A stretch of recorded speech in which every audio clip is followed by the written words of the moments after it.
And Bill, you were around when, the first QE was implemented, and I really wasn't in the industry or paying attention to this type of stuff at that point.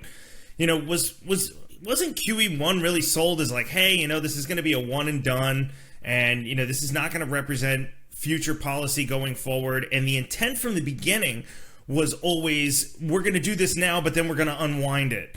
And since then, not only have we not unwound it, but we've gone 2, 3, 4 standard deviations in the other direction, in the wrong direction, right? But wasn't the intent always to unwind it?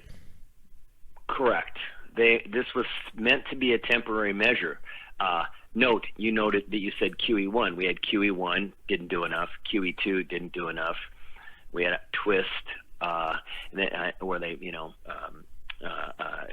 tried to monetize the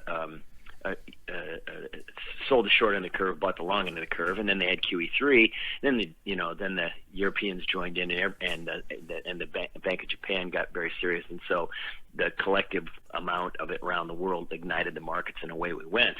It was meant to be a temporary policy, but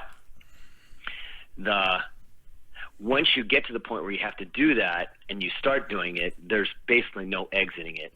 I think Kyle Bass was the one who first coined the phrase, there's no exiting ZERP, ZERP and NERP and QE. You can't leave these programs, which means they're failed strategies. If you can start something but you can't stop it, I mean, that's kind of the definition of a drug addict, right? You can take this drug, but you can't stop taking the drug.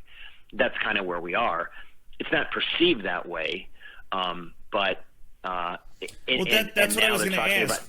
Why isn't it perceived that way?